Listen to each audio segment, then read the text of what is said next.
Dulu kita di Suriah ada mufti di Damaskus namanya Syekh Adnan Al-Afyuni.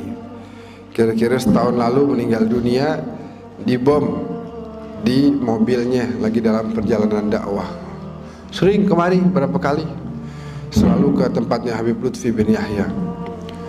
Syekh Adnan cerita, dulu ada orang Suriah namanya Abu Adib. Abu Adib dapat rezeki berangkat ke Madinah. Udah kerja, nabung ke Madinah, ngajak 4 orang. Ibu, istri, dan 2 saudarinya, perempuan dua-duanya. Dia laki-laki sendiri, dia berangkat ke Mekah dan ke Madinah. Selesai umrah, dia ke Madinah ziarah Nabi. Sampai di Madinah ada musibah. Apa musibahnya? Tasnya hilang. Tuh tas isinya duit. Buat dia selamat di situ, dia hidup dari situ, makan tuh disiapin duitnya dari situ. Hilang. Cari ke sana kemari, ke barat, ke timur, utara, selatan, nyari nggak ada tuh tasnya. Ya Allah, gimana nih? Ya Allah, duit nggak megang, hilang semuanya. Bagaimana?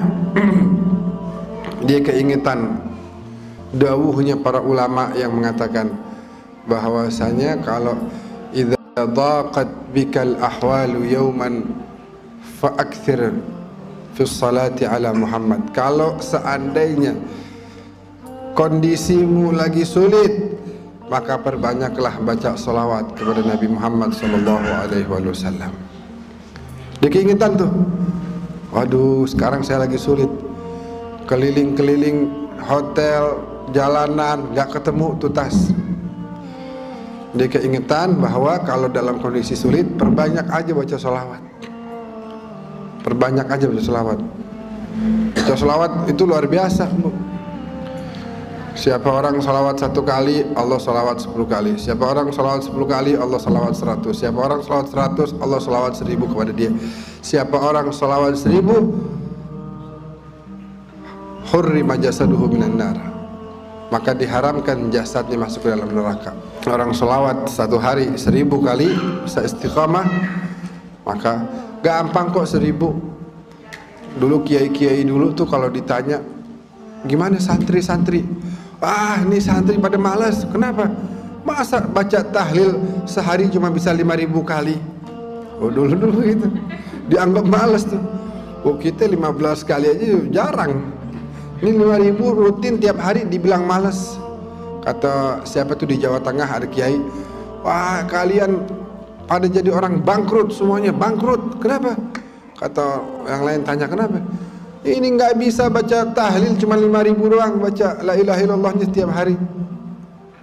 Malu di hadapan Allah cuma baca 5000. Nah ini sholawat 1000 kali azim, punya pengaruh yang luar biasa. Kalau kita udah dawamkan tuh, kita nggak bakal bisa lewat, nggak bakal bisa kita lepas nih. Seperti hutang nanti. Kalau orang udah banyak sholawat sama Nabi, dia bakal dekat sama Nabi, bakal dikenal sama Nabi, dikenal.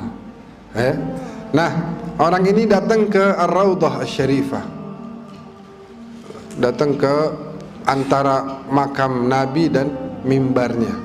Di situ adalah tempat turunnya wahyu Allah. Di situ adalah kata Nabi sebagai raudhah min riyadil jannah, taman surga yang ada di bumi. Akhirnya itu orang datang ke situ bacain sholawat dengan niat supaya ini masalah yang dia lagi hadapin bisa dapat jalan keluar. Kesian ibunya, bininya, saudarinya 2. Dia pikir bagaimana, udah dia datang situ dia bacain sholawat aja. Allahumma sholli ala Muhammad wa ali Muhammad. Allahumma sholli ala sayyidina Muhammad wa ali sayyidina Muhammad. Allahumma sholli ala sayyidina Muhammad wa ali sayyidina Muhammad. Begitu. Sehingga karena dia dari tadi tuh nyari ke sono kemari, nyari ke sono kemari, rupanya capek dia. Lagi baca sholawat sambil nyender begitu. Ini yang cerita Mufti Damaskus nih, Syekh Adnan Al-Afyuni. Sambil dia senderan gitu ya, akhirnya ketiduran dia dalam sedang membaca sholawat. Dalam tidurnya Allah takdirkan dia berjumpa dengan junjungan kita baginda Nabi Muhammad sallallahu alaihi wasallam.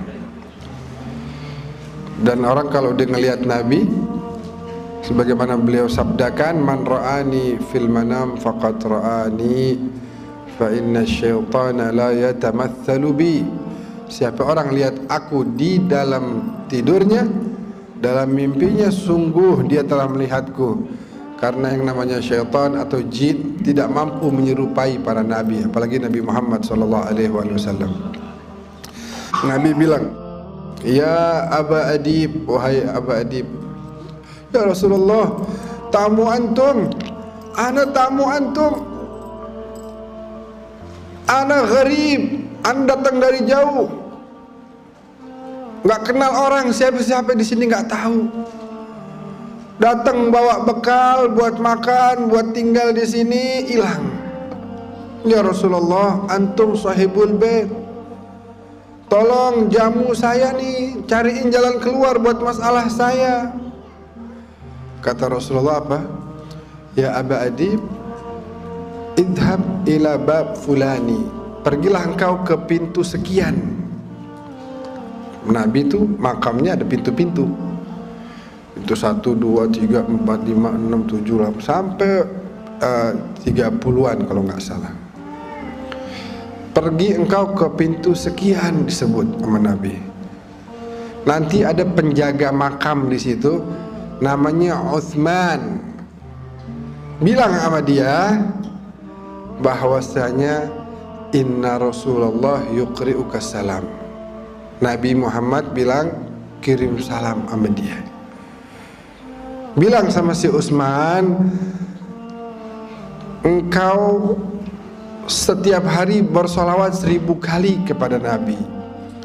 Dan sekarang Nabi memerintahkan engkau untuk memberikan jalan keluar bagi saya. Cariin jalan keluar bagi saya. Terbangun dia nangis gerung luar biasa. Bagaimana enggak? Dia pandang tuh wajah paling indah. Dia dengar tuh suara paling merdu. Ya, dia lihat ciptaan Allah paling sempurna.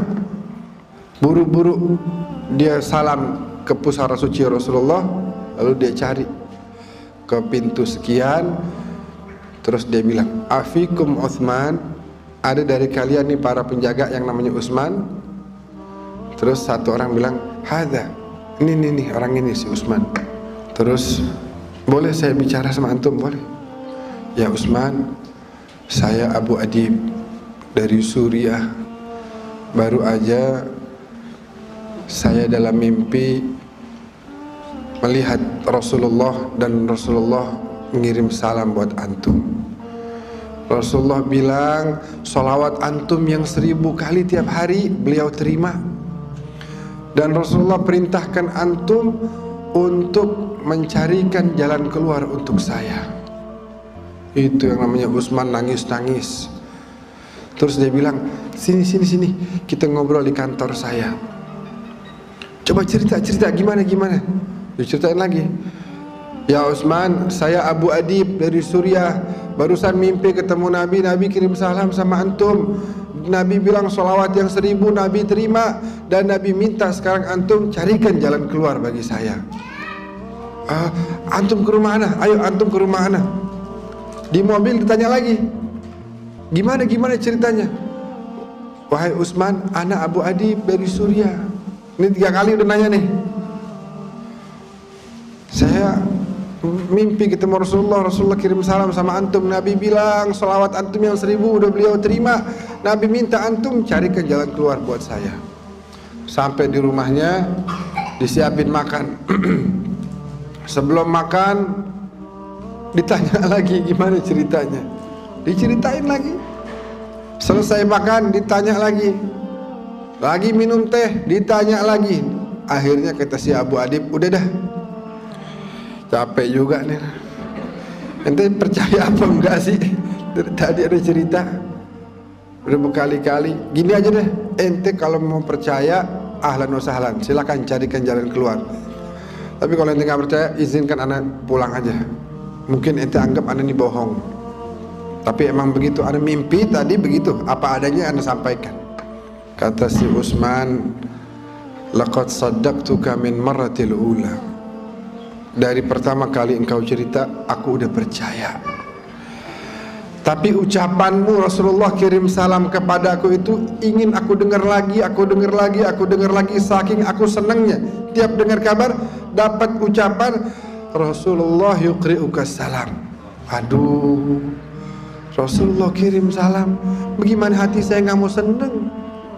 Ibu-ibu sekarang dibilangin Rasulullah kirim salam, aduh indah banget, jaminan sorga udah.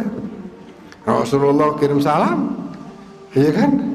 Bayangin Rasulullah kirim salam, assalamualaikum, assalamualaikum warahmatullahi wabarakatuh. Doa dari Nabi pasti diijabah oleh Allah Subhanahu wa taala. Kata si Utsman, anu udah percaya sama antum dari mulai antum cerita yang pertama kali. Tapi anu pengen dengar lagi, pengen dengar lagi.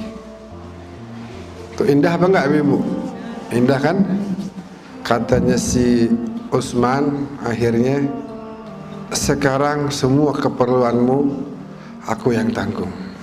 Engkau adalah tamunya Rasulullah sallallahu alaihi wasallam.